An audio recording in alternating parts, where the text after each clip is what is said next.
नमस्कार दोस्तों वैसे तो आप पिछले कुछ समय से लगातार इंटरनेशनलाइजेशन ऑफ इंडियन रूपी के बारे में तो सुन रहे होंगे, लेकिन आज आरबीआई के द्वारा 3 बड़े फैसले लिए गए हैं ताकि इसको और बड़ा पुश दिया जा सके। वैसे मैं आपको बता दूं, आज मॉनेटरी पॉलिसी कमेटी की रिपोर्ट थी। बेसिकली आरबीआई के गवर्नर ने अनाउंस किया है कि जो रेपो रेट है वो उतना ही रहेगा।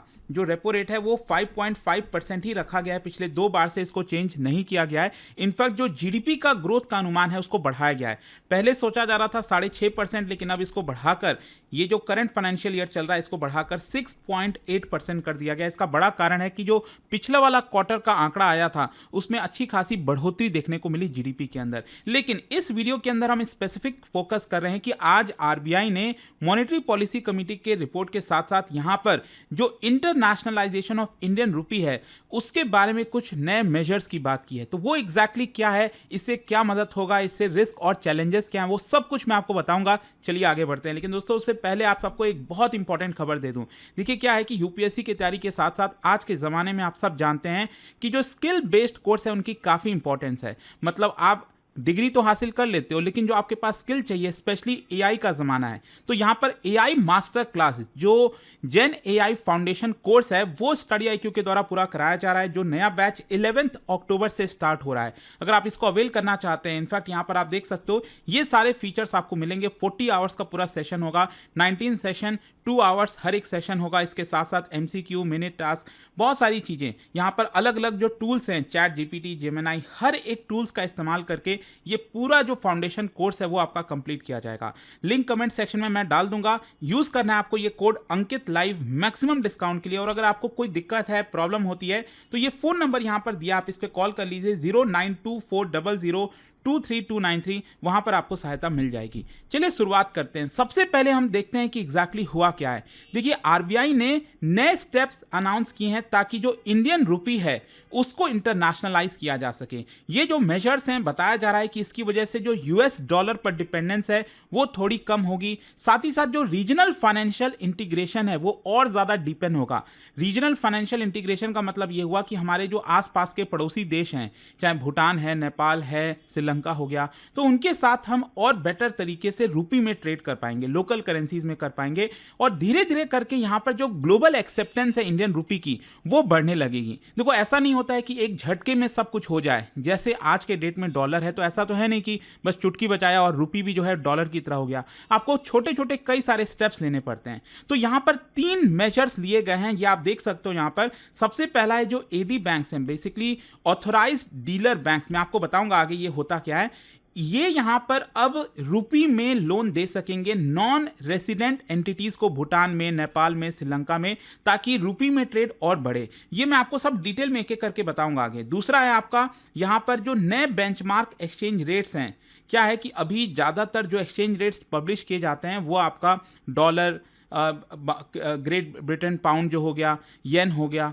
तो लेकिन अब जो हमारे पड़ोसी देश हैं, जैसे 1 रुपये जो है नेपाली करेंसी में कितना होगा, ठीक है, या फिर अगर हम बात करें 1 Indian rupee equals to how much Sri Lankan rupee, ठीक है, जैसे बांग्लादेश की करेंसी हो गई टका, तो वो कितना होगा। तो वो सारी चीज़ें अब रीजनल बेसिस पर भी करने की कोशिश की जाएगी। फिर इसके अलावा जो आपने SRVA सुना होगा, दैट इज स्पेशल रूपी वोस्त्रो अकाउंट। अब क्या है कि इसमें बहुत सारा पैसा पड़ा रहता था, लेकिन आप उसको अच्छे जगह इस्तेमाल नहीं कर पाते थे। मतलब कोई भी फॉरेन कंट्रीज जो है उसका अलग अलग जगह इस्तेमाल नहीं कर पाती थी, रिस्ट्रिक्शंस था। अब उसको ओपन किया जा रहा है। डोंट वरी, मैं एक एक ये जो तीनों मेजर्स हैं आपको आगे बताऊंगा, लेकिन थोड़ा सा बैकग्राउंड समझ लीजिए। कई लोगों को शायद ध्यान में नहीं होगा कि ये SRVA होता क्या है। स्पेशल रूपी वोस्त्रो अकाउंट, इसको समझ लेते हैं। क्या हुआ था, आपको याद होगा, रशिया के ऊपर सैंक्शंस लगाया गया था 2022 में, लेकिन उसी वक्त भारत ने जो ऑयल परचेज है रशिया से वो ज़्यादा कर दिया। लेकिन हम डॉलर में वो खरीद नहीं सकते थे क्योंकि डॉलर एक्सचेंज नहीं हो पा रहा था, रशिया के ऊपर सैंक्शंस लगा हुआ था। तब यहाँ पर SRVA लाया गया, स्पेशल रूपी वोस्त्रो अकाउंट। इसमें क्या होता है, रशिया की जो बैंक है, रशियन जो कोई बैंक है, वो इंडियन बैंक में, अब इंडियन बैंक में जैसे SBI हो गया, HDFC हो गया, किसी भी बैंक के साथ, ठीक है, ये जो बैंक्स हैं बेसिकली वहां पर एक स्पेशल रुपी वोस्त्रो अकाउंट खुलवा सकते हैं इंडियन बैंक के अंदर। अब क्या होता है कि मान लो रशिया से हम कोई भी ऑयल परचेस कर रहे हैं तो हम रुपी में वो पे कर सकते हैं और वो जो पैसा है वो इसी इंडियन बैंक अकाउंट में पड़ा रहेगा और उस पैसे का इस्तेमाल रशिया कर सकता है भारत के कोई गुड्स को खरीदने में, किसी भी चीज को खरीदने में, ठीक है। लेकिन क्या हुआ, प्रॉब्लम यह आई कि मान लो रशिया का बहुत सारा पैसा इंडियन रुपी जो है वो इसी अकाउंट में पड़ा हुआ है, वो उसका ज्यादा इस्तेमाल नहीं कर पा रहे हैं, कहीं इन्वेस्ट भी नहीं कर पा रहे हैं। तो अभी अगस्त 2025 में, अभी जस्ट 1-2 महीने पहले की बात है, यहां पर भारत सरकार ने निर्णय लिया कि अगर रशिया का पैसा पड़ा हुआ है, इंडियन रुपी हमारे बैंक में पड़ा हुआ है, तो वो लोग क्या कर सकते हैं, जो गवर्नमेंट सिक्योरिटीज है, जो गवर्नमेंट बॉन्ड्स वगैरह जारी करती है, उसमें वो निवेश कर सकते हैं। तो ये होता है आपका SRVA, ठीक है। तो आई होप ये चीज समझ में आ गया। दूसरा क्या है, मैंने आपको बताया AD bank, that is authorised dealer banks. Basically क्या है ना कि FEMA, foreign exchange management act के तहत RBI ने कुछ बैंकों को ऑथराइज्ड डीलर बैंक्स डिक्लेयर कर रखा है। तो ये जो बैंक्स होते हैं वो आपका फॉरेन एक्सचेंज में, क्रॉस बॉर्डर ट्रेड सेटलमेंट में पार्टिसिपेट कर सकते हैं। और आज के डेट में जितने भी मेजर बैंक्स हैं, चाहे SBI है, HDFC, ICICI, जितने भी मेजर बैंक्स हैं ना, उनको ऑथराइज्ड डीलर बैंक्स डिक्लेयर किया गया है। और लास्ट यहाँ पर RBI रेफरेंस रेट, मैंने आपको बताया ना कि यहाँ पर RBI कुछ रेफरेंस रेट जारी करती है कि जैसे कि 1 रुपी, ठीक है, 1 रुपी जो है कितना डॉलर होगा, 0 पॉइंट जितना भी डॉलर हो, और 1 रुपी इक्वल्स टू कितना यूरो होगा, ठीक है, 1 रुपी कितना ग्रेट ब्रिटेन पाउंड होगा, 1 रुपी कितना जापानीज येन में होगा। तो ये RBI रेफरेंस रेट जारी करती है ताकि जब हम ट्रेड करते हैं इन देशों के साथ तो वो एग्जैक्टली उसी रेट के हिसाब से ट्रेड हो सके, ठीक है। तो ये रेफरेंस रेट कहा जाता है। तो ये कुछ मेजर्स लिए गए थे, लेकिन अब ये जो 3 नए मेजर्स लिए गए हैं RBI के द्वारा, 3 नए स्टेप लिए गए हैं, वो क्या क्या है। सबसे पहला मैंने आपको बताया कि जो ऑथराइज्ड डीलर बैंक्स हैं वो इन 3 देशों में जो एंटिटीज हैं, भूटान में, नेपाल में और श्रीलंका में, वहां पर वो लोन दे सकते हैं इंडियन रुपी में। आई होप आप ये समझ आ रहा होगा। जैसे मान लो श्रीलंका के अंदर कोई व्यापारी है या फिर कोई भी एंटिटी है जिसको भारत से सामान खरीदना है लेकिन उसके पास पैसे नहीं है, तो वो भारत के बैंक से रुपी में लोन ले सकता है और उस पैसे का इस्तेमाल करके भारत के किसी बिजनेस को वो पैसा दे सकता है ताकि वो उससे सामान ले सके, ठीक है। ऑलरेडी अगर आप देखोगे तो भूटान और नेपाल यहाँ पर करेंसी टाइज भारत के साथ अच्छा खासा बना हुआ है, लेकिन श्रीलंका जो है, श्रीलंका भी एक मेजर ट्रेड पार्टनर है, लेकिन इस स्टेप की वजह से क्या होगा कि यहाँ पर जो सेटलमेंट है वो और अच्छे से हो पाएगा एंड डॉलर के ऊपर डिपेंडेंसी कम हो पाएगी। तो एक प्रकार से भूटान, नेपाल, श्रीलंका के साथ अब हम कंप्लीट तरीके से रुपी में ट्रेड करने की कोशिश करेंगे, ठीक है। इसका इंपैक्ट क्या होगा, एक तो यह है कि ट्रेड सेटलमेंट बहुत जल्दी हो जाएगा और सस्ते में हो जाएगा क्योंकि हम डॉलर में नहीं कर रहे हैं। फिर नेक्स्ट है आपका जो इन्वॉइसिंग होती है, जो बिलिंग सिस्टम होता है ना, जैसे आप बाहर जाओगे कोई सामान खरीदोगे तो रुपी में होता है ना वो तो सामान, कोई डॉलर में तो आपका बिलिंग होता नहीं है। लेकिन अगर मान लो कोई दूसरे देश अगर हमसे परचेस कर रहा है तो हम उसको डॉलर में बताते हैं, लेकिन इन तीनों देशों को अब हमें डॉलर में नहीं बताना पड़ेगा, अब हम रुपी में जो है उनके साथ इन्वॉइसिंग कर पाएंगे। इसके साथ साथ जो रीजनल रुपी का सर्कुलेशन है इस पूरे रीजन में, श्रीलंका, भूटान, नेपाल के साथ, वो और ज़्यादा मजबूत होगा। लेकिन हाँ, इसमें कुछ खतरा भी है, जैसे इंडियन बैंक से मान लो कोई उधार दिया इन देशों के अंदर, तो क्या वो पैसा वापस आएगा कि नहीं इंडियन बैंक के पास, क्योंकि देखो मामला इंटरनेशनलाइज हो जाता है ना। अब मान लो भारत में किसी राज्य के अंदर, मध्य प्रदेश, कर्नाटका में अगर कोई बैंक उधार देता है तो उसके पास कई तरीके होते हैं ताकि उससे वो पैसा निकलवा सके। लेकिन अगर मान लो श्रीलंका में कोई बैठा हुआ व्यक्ति है तो भारतीय बैंक के पास वो पावर नहीं होगी, यहाँ पर फॉरेन मिनिस्ट्री का रोल आ जाएगा। तो ये कुछ खतरा है यहाँ पर, लेकिन ये जो स्टेप, आई होप ये समझ गए होगे आप।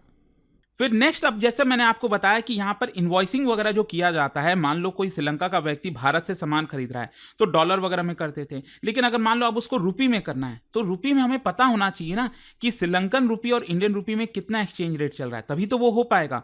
तो यहाँ पर RBI ने डिसाइड किया है कि वो अब डॉलर, यूरो और इन सब मेजर करेंसीज के अलावा भी जो हमारे रीजनल कंट्रीज हैं, जैसे नेपाली रुपी हो गया, ठीक है, भूटान की रुपी हो गया, श्रीलंकन रुपी हो गया, तो उसमें भी RBI अब रेफरेंस जो रेट होता है कि 1 रुपी इक्वल्स टू कितना श्रीलंकन रुपी, ठीक है, वो यहाँ पर पब्लिश करेगी ताकि जो इन्वॉइसिंग वगैरह है उसमें कोई डिस्प्यूट ना है, क्योंकि श्रीलंका में बैठा हुआ व्यक्ति कहेगा कि देखो ये हुआ, भारत का व्यक्ति कहेगा नहीं अभी ये एक्सचेंज रेट का चल रहा है। तो अभी एक सिंगल जो एक्सचेंज रेट होगा उसके हिसाब से चीज़ें अच्छे से डिसाइड हो पाएंगी। लेकिन हाँ, इसमें रिस्क ये है कि देखो अब सफिशिएंट लिक्विडिटी होनी चाहिए दोनों देशों में ताकि ये डिटरमाइन किया जा सके, मेथोडोलॉजी है वो फिक्स होना चाहिए ताकि मैनिपुलेशन ना हो, काफ़ी कुछ है। लेकिन इसके अलावा जो तीसरा स्टेप यहाँ पर लिया गया है वो है SRVA बैलेंसेस का स्कोप बढ़ा दिया गया, इन्वेस्टमेंट स्कोप।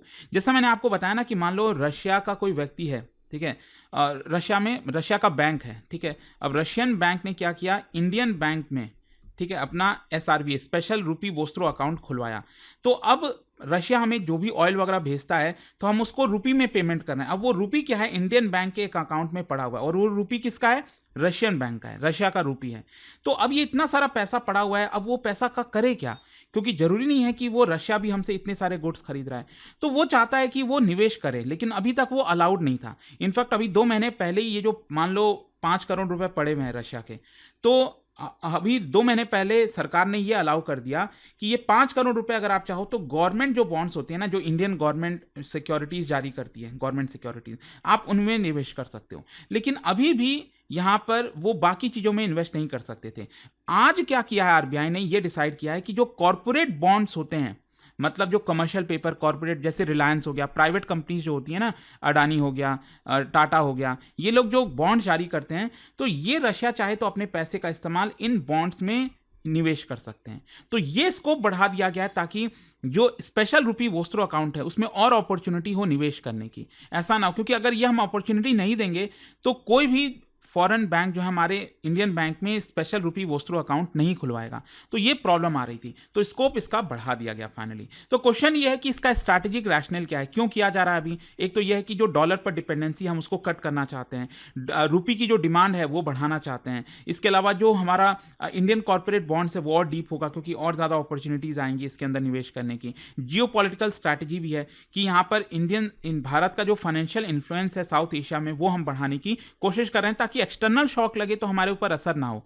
मान लो अगर लंदन में कुछ क्राइसिस आ रहा है, न्यूयॉर्क में कुछ क्राइसिस आ रहा है, तो उसका असर हमारे साउथ एशिया में क्यों, हम उससे बच सकें। बेनिफिट क्या है, एक तो एक्सपोर्टर और जो इंपोर्टर है उनका ट्रांजैक्शन कॉस्ट कम होगा, डॉलर पर डिपेंडेंसी कम हो रही है, क्योंकि बैंक जो है वो उनके लिए नया रेवेन्यू जनरेट हो जाएगा ना, क्योंकि हमारे जो इंडियन बैंक्स हैं वो अभी तक लोन नहीं दे पाते थे श्रीलंका में बैठे हुए किसी एंटिटी का, नेपाल में बैठे हुए एंटिटी का, अब वो दे पाएंगे, तो इससे उनको इंटरेस्ट मिलेगा, तो बैंकों के लिए भी अच्छी खबर है।